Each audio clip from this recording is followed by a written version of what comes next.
This is Dott TV News at 4. I am Chiamaka Ezapata. First, the headlines. Delta State Police Command calls for stronger interagency cooperation to effectively tackle emerging security threats. Inspector General of Police calls on youths across the country to shun thuggery and violence as the 2027 general elections draw closer.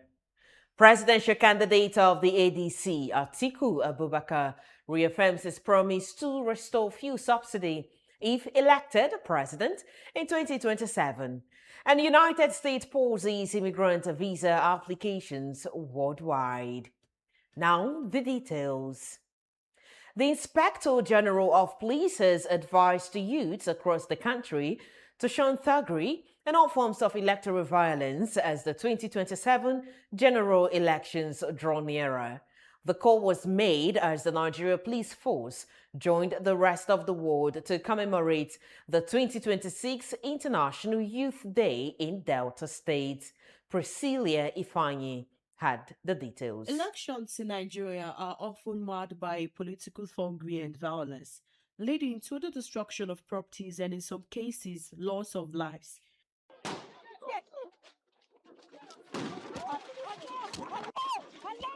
Of concern is the involvement of youth, who are sometimes used by politicians to perpetrate violence rather than contribute meaningfully to the national development. As part of activities marking the 2026 International Youth Day, the Nigerian Police Force organized a sensitization program in Delta State to discourage youths from thuggery, violence, and other negative activities.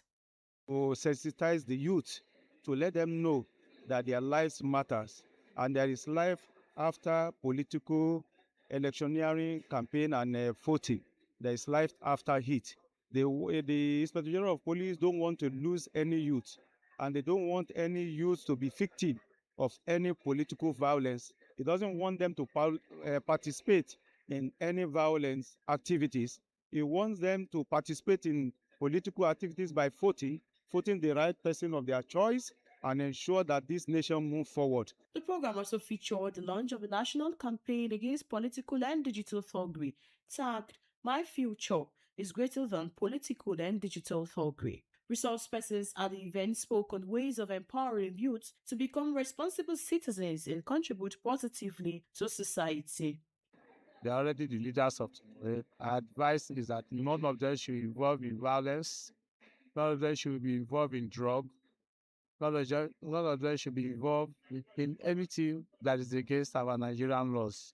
Because as good leaders of tomorrow, they're supposed to obey the laws right now as they are youths. Today, we have seen the Nigerian police show to us that they are not just there to police us, but also to provide a leadership path from which Nigerian youth should go. So I was very, very keen to the fact that politics is not just for a particular female or a particular male, it's for everybody. So I was very, very much interested when I got a response that women can be in leadership.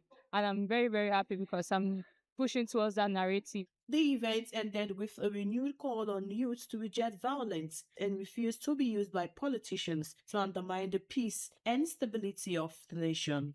Priscilla Ifani, Dott TV News. As political parties intensify preparations ahead of the 2027 general elections, some Deltans say they are optimistic that the next electoral process will be different from previous polls. They are calling on the Independent National Electoral Commission, INEC, to ensure that the will of the people prevails while urging voters to come out in large numbers and protect their votes. Priscilla Ifanyi completes the With report. political parties gradually putting their campaign structures in place ahead of the 2027 general elections, attention is shifting to the electorate and what they expect from the process. For some Deltans, the 2027 election should not be business as usual, as they believe ongoing electoral reforms can help strengthen the credibility of the process. Reforms are meant for elections to be free and fair, for we to get the actual winner when election is over. We can only be positive about it. If we start having negative mind towards it, then of course at the end of the day, those reforms will not come to play.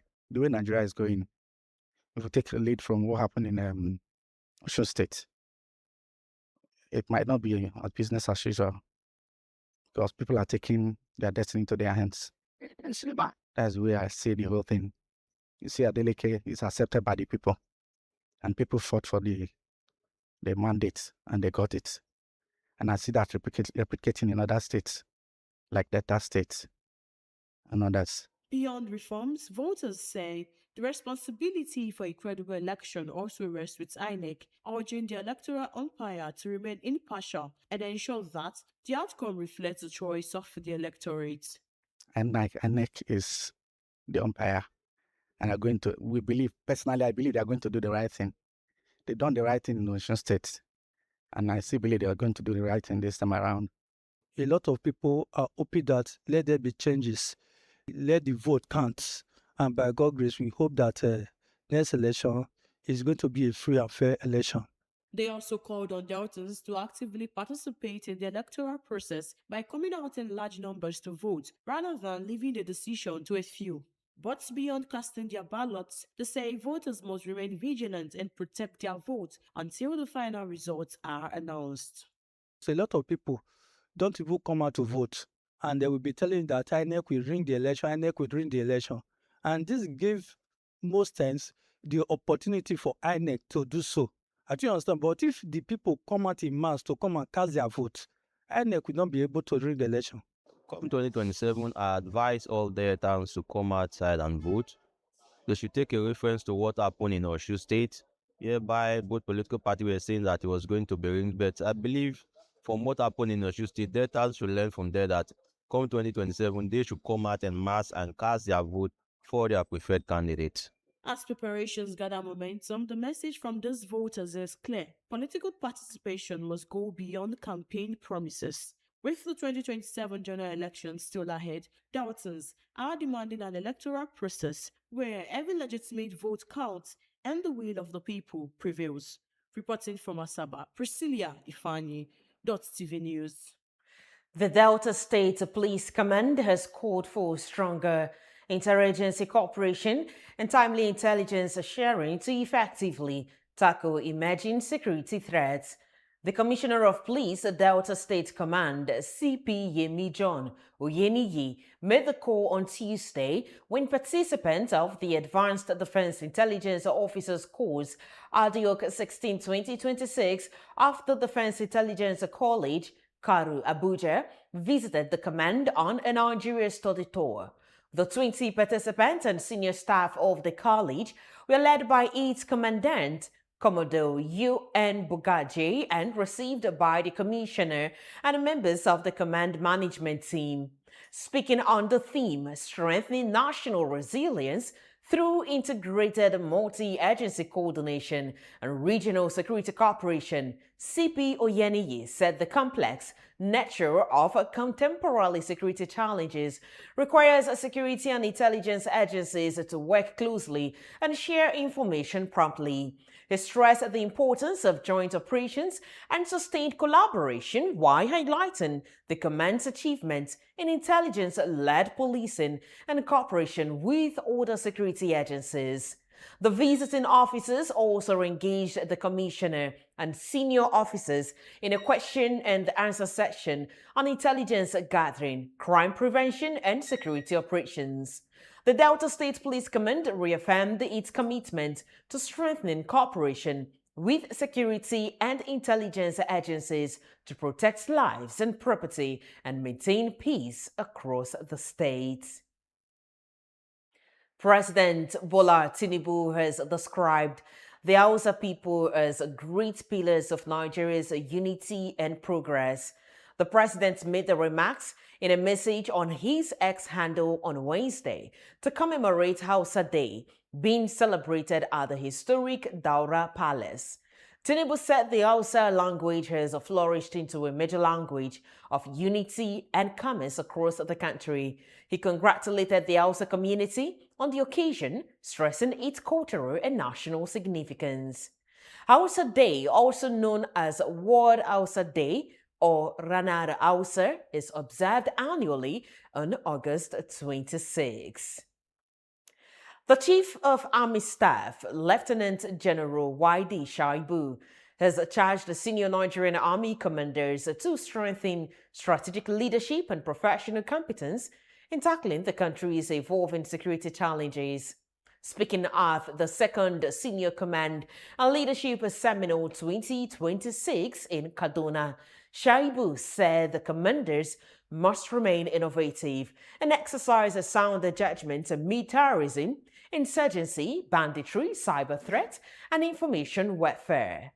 The Army Chief also stressed the importance of credible communication in maintaining public confidence and countering misinformation.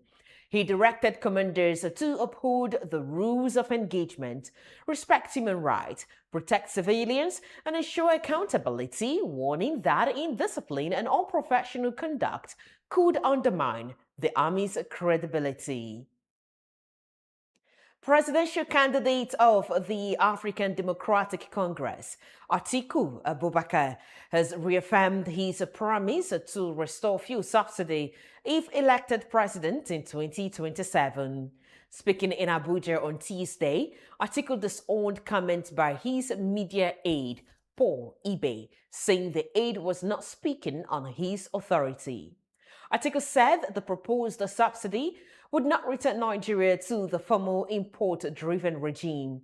His camp explained that it would be targeted, capped, transparently budgeted, and independently audited with support focused on domestic refining and production. The intervention, they said, would gradually end as local refining expands, fuel subsidy stabilizes, and competition improves. The subsidy debate has returned to the center of the 2027 presidential contest following President Bola Tinubu's removal of a petrol subsidy in May 2023. Abia State Governor Alex Oti has unveiled an 80-bed hospital as part of efforts to strengthen healthcare delivery in the state. The facility is expected to provide improved access to quality medical services for residents. The governor said the project reflects his administration's commitment to upgrading healthcare infrastructure and ensuring that Abians receive efficient and affordable medical care. He also emphasized the importance of modern facilities and well-equipped hospitals. The unveiling marks another step in the state government's ongoing investments in the health sector, with expectations that the new hospital will help reduce pressure on existing medical facilities and improve healthcare outcomes across Abia. The Pali Development Association, representing the host community of the Kolmani oil field in Bauchi State, has urged the federal government to immediately remobilize exploration activities and stop using the project as an election season campaign promise ahead of the 2027 polls. The association said the project stalled after equipment was evacuated from the site, despite previous assurances by President Bola Tinubu that exploration would continue. It demanded concrete action, sustained funding, and a transparent timeline, stressing that Kolmani could create jobs, infrastructure, energy, and revenue for the Northeast and Nigeria. The call followed a verification visit by the Revenue Mobilization, Allocation and Fiscal Commission, whose chairman, Muhammad Bello, pledged to support efforts to revive the project. Bauchi state officials said that work resumed briefly in early 2025, but stopped again around July, with the company reportedly citing a directive from a higher authority. Still ahead on Dott TV News at 4. Bini Abo Asaba Road a failure, contractors' fault, says presidency, plus U.S. opposes immigrant visa applications worldwide. U.S. offers $18 million for information on two ICSK leaders. That's on foreign news all coming up after this timeout. Please stay with us.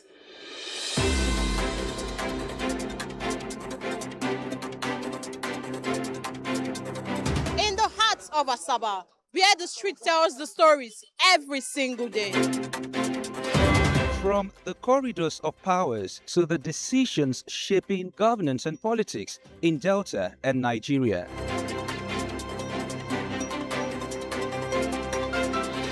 From traders counting every naira to families battling rising costs and uncertain times.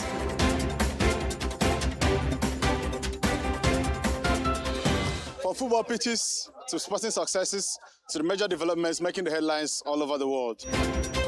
And from the untold human stories, the struggles, victories, resilience, and hope of the everyday Nigerians. This is the news beyond the headlines. Dott TV News are your trusted window to stories that truly matter to the people. Here, we don't just report events, we tell the human stories behind them.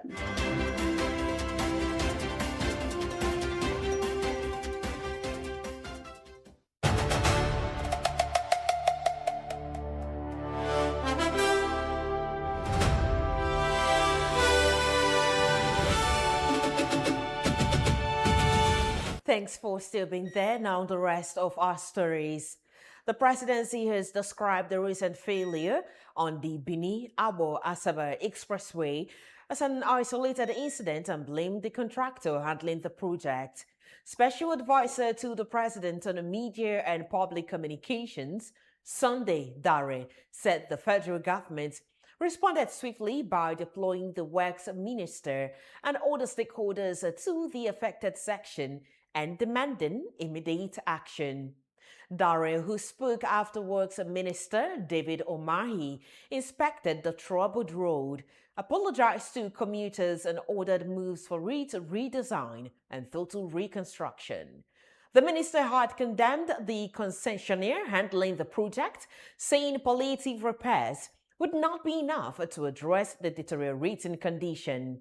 The presidency said the road failure should not be taken as a reflection of all federal road projects, noting that several orders have been completed or are progressing. He said the Tinubu administration is currently undertaking major road projects, including 5 legacy roads and about 320 roads nationwide. And now to the foreign scene. The United States has paused all immigrant visa applications worldwide as the Donald Trump administration tightens immigration restrictions. The State Department says the pause began in early August to allow consular officers to undergo additional training and ensure applicants are assessing consistently. Applicants whose interviews had already been scheduled have reportedly received cancellation notices and will be given new dates. The move is aimed at preventing immigrants from becoming reliant on U.S. public benefits and follows broader immigration restrictions introduced by the Trump administration. The latest action has raised concerns among immigration lawyers and advocates who say affected applicants may face significant financial and personal disruptions. It remains unclear when the cancelled appointment will be rescheduled, while the U.S. government continues to review other visa restrictions. The wife of an active duty U.S. Army sergeant has been deported to Honduras as a part of President Donald Trump's immigration crackdown. Christy Muriel Villafranca Treasure was detained on July 11 near Fort Bliss, Texas, where her husband, Army Sergeant Heather Leonie Tokios Juarez, is sanctioned, The couple, who have been married since 2022, have a 6-year-old daughter. Villafranca Treasure entered the United States from Honduras in 2016 and has no known criminal record. U.S. authorities said she had a final removal order dating back to 2017 after she failed to appear at an immigration hearing, although her husband said she never received notice of the hearing. Her appeal remained pending, while the family was also seeking military parole in place, which can protect immediate relatives of U.S. service members from deportation while they pursue legal status. The deportation has left Sergeant Tushus Juarez caring for their daughter while trying to maintain his military duties. The United States has offered rewards of up to $18 million for information leading to the identification or location of two key leaders of the Islamic State Khorasan province, ISIS-K. The U.S. Rewards for Justice program is offering up to $8 million for information on ISIS-K leader Shahab al-Muhajir, also known as Sanwala Ghaffari, who has been accused of overseeing the group's operations and funding in Afghanistan. Another $10 million is being offered for information on Ubaidullah, also known as Houdin, and Maulawi Rajab. U.S. authorities say he helps plan ISIS-K attacks, commands militant groups, and manages the organization's finances through its Al-Siddiq office. He is also described as a close associate of Ghaffari and has been linked to plot targeting U.S., European, and Middle Eastern interests. ISIS-K, an Afghanistan-based affiliate of Islamic State, has claimed responsibility for several major attacks, including the 2021 bombing at Kabul airport that killed 13 U.S. military personnel and about 160 civilians. And still on the foreign scene, the German embassy in Nigeria has warned Nigerians against relying on so-called visa agents for information on visa applications. In a post on its official X account on Wednesday, the embassy urged applicants to verify all visa-related information directly from official sources. The embassy stressed that it does not work with any visa agent, adding that all relevant information is freely available on its official website.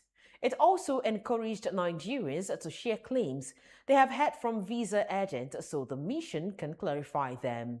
The warning comes amid concerns over misleading information and possible fraud surrounding visa applications. The embassy advised Nigerians to rely only on official channels to avoid unnecessary cost, confusion, and scams. A massive flood has swept through Nepal's northern Rasuwa district, damaging roads and power infrastructure as authorities assess the extent of the destruction.